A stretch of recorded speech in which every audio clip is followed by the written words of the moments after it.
Hello and welcome to the Rabyd Atheist. I'm Rabyd, a former pastor turned atheist, now compassionate anti-theist. Welcome to my channel. Feel free to like or dislike the video as you see fit, so feel free to hit those buttons. Feel free to comment below, and I'd appreciate it if you'd subscribe to the channel and hit your notification bell for more content as it's released.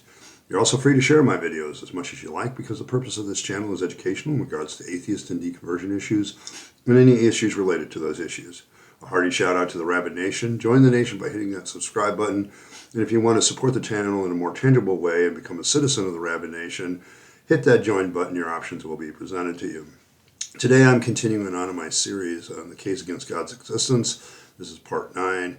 And today I'm going to talk about the Freewill versus the omniscient God argument, which says that those two things are incompatible. Basically, if you have a truly free will God who also gives free will to his creatures, giving them the same property of genuine free choice, and then you have an element of God being completely omniscient, that is, he knows all things, including everything in the future, then that these two things are contradictory. Because if you had genuine free will in creatures, then there would be some things that those creatures could do that God could not predict or couldn't know absolutely.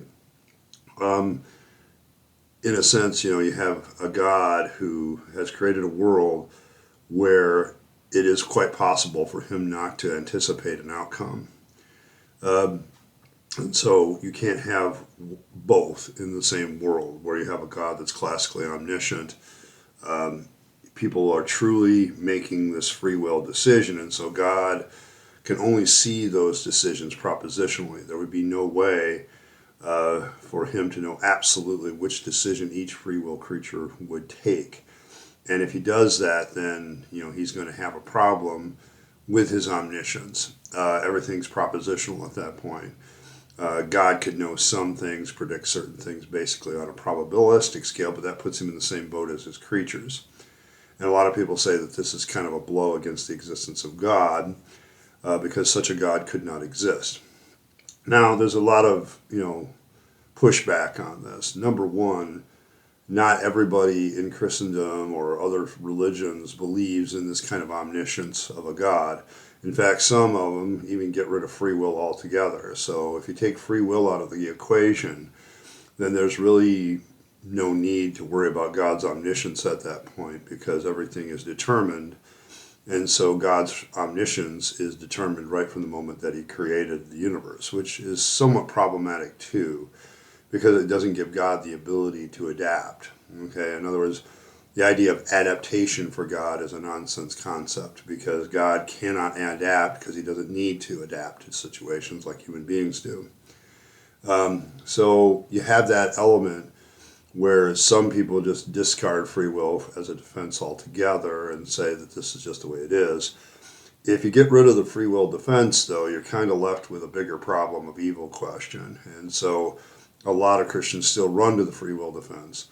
But there are many theological systems that simply don't have free will in it, because they feel also that this is contradictory. Other theological systems answer this problem by going, well, what's wrong with God having free will propositional knowledge? I mean, what if God's goal is not to put everything on a timeline, but instead to have genuine relationship with his creatures? Then he would have to give the creatures the capacity to engage and dialogue with them as free will creatures. Okay? And so God's issue isn't seeing into the future. What's wrong with God having some of his knowledge be absolute and some of his propositionally? This is the exact argument of the Open Theist. The Open Theist theology basically proposes this, that God can know things absolutely propositionally. In other words, he knows every possible outcome of the future. He just doesn't know which path each free will creature will take, which direction in the weave of the fabric of the tapestry of life, which direction is each thread going to take is up to them. But he knows the boundaries of the tapestry. Even within this viewpoint, the limits would be there of God's knowledge, and you can only do so much even with free will. Okay, you can only, I can't just decide to jump to the moon right now. Okay, there are certain decisions that are beyond my capacity because of my lack of power. And so God's knowledge could still focus in on the things that human beings could actually do and actually accomplish, and kind of put it into that vein. So there is ways around this. There's also the fact that free will isn't exactly proven or disproven. It's one of those things that's debated even among secularists. So what's my evaluation of this as an argument against the existence of God? This may be actually a very short video, because my evaluation is that, number one, it's not a very strong argument. I think the Open Theists had a point that if we discard either classical omniscience or discard free will altogether, this argument just doesn't work against the existence of God. A lot of these arguments against the existence of God are very focused on the omni-God. There's very few of these arguments, other than, say, Occam's razor or a few others, that have focused on, a more broad spectrum of understanding of belief in deities and so on and so forth. And because of that, I think the more specific these arguments get, they're absolutely deadly at the target that they shoot at. In this particular case, if you believe in a God with absolute omniscience and free will, this argument absolutely points at the logical contradiction of that. But that's it. That's all it does.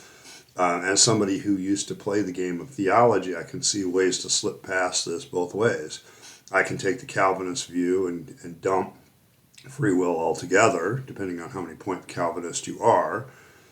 Or I can say, well, what's wrong with God knowing the future propositionally if his goal is not to put events on a timeline, but rather to have a genuine relationship with his creatures where he is absolutely confident that he can handle any situation that arises from his lack of foreknowledge.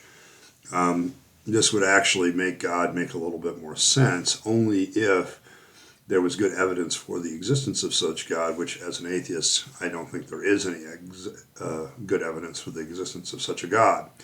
So, I'm kind of still stuck in the agnosticism branch here. My evaluation now, I'm up to 9 parts of this, and as I look at it, and I'm going to make this video a little bit longer, if I have a criticism against the arguments against the existence of God as an atheist, there seems to be very, very few that don't deal with mostly the philosophical question of omniscience, omnipresence, omnibenevolence. Like, the vast majority of them are there to attack the traditional understanding of the monotheistic God. There have been very few arguments, other than, say, Occam's razor, which basically attacks deity as a whole, or the concept of deities. Polytheism is pretty much left alone because a lot of these problems, polytheism slips right past. The problem of evil. Well, some of the gods are evil or have contrary ideas from others that have created problems. If they don't have doctrines of eternal damnation. What you really see is not so much an argument against the existence of God in a lot of these things, and this one is a good example. You see an argument against a specific type of God that's monotheistic and has certain qualities. A lot of these arguments have hit that. And I think that God does take a nasty knock. But that's not the only deity that's proposed. And theology can be pretty slippery. It can get past certain things by saying, well, what if this, what if that? I used to do this as a theologian until I realized that the arguments for the existence of God in the first place were problematic. So we never get past the first book of my systematic theology. The first chapter kind of ends it because it's like, well, there's no good evidence for the existence of God, so we can speculate all we want, but it doesn't really prove anything. So I'm still there. What I am disappointed in at this point is with the arguments against the existence of God. I'm sure there's other ones that are better, and I did pick up a book in that regard that I'm going to read through, but it seems like we're very focused on a specific type of deity that has the omni qualities, and then showing how those omni qualities are incompatible with other ideas, which is great because, yes, a vast majority of people believe in this omni God with these qualities in the universe, and yes, it's good to point out the logical contradictions, but that's a very focused target. It's very much like, if you have done any like firearm shooting It's a rifle, okay? It's not a howitzer, though. It's not the big gun that destroys the whole idea of the existence of God. It's more of a lot of these arguments are very specific, targeting very specific gods.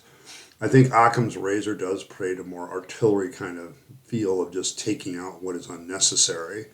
And so it is the strongest one, but it isn't conclusive itself either. So at this point, after 9 parts, I'm going to continue on in this series, but my level of criticism, what I'm still looking for, is the argument against the existence of God altogether that deals with getting rid of any possibility of any kind of deity or force or whatever. I haven't seen that yet. And so, on the same token, I haven't received any good evidence for any of those either, but there's no good argument against them. I'm beginning to feel that agnostic atheism is the way to go, even stronger. And at the same time, some of these arguments do point to problems in deities in general. So I might become a more stronger agnostic atheist, but we'll see. At this point, that's kind of where I'm at. But we'll see. We have a few, 5 or 6 more parts in this to go. So I'm going to see what happens as I go along. But we're getting into the arguments that are more nuanced and more, emotionally based. I guess maybe not emotionally based isn't a good word, but more subjective. Okay, and so we're going to have to see if those do us any good or not. But at this point, this is kind of where I am. So I'm going to conclude and wrap this one up. Thanks for stopping by. I appreciate every like, share, and subscribe. You guys are awesome. Channel's growing. Thank you very much. I'm really looking forward to the ad revenue as my Christmas present going into 2024. I shouldn't say Christmas. Yuletide. My Yuletide present. Thank you very much, guys. You guys are great. And as always, live your best life. You only get one go around, so don't waste your time, your money, your energy on the trappings of religion and faith, because that's a dead end. Instead, focus them on yourself, on your family, your friends, and making this a better world. You'll be much happier for it. Trust me, I know. I speak from experience. And as always, thanks for stopping by, and I'll catch you next time.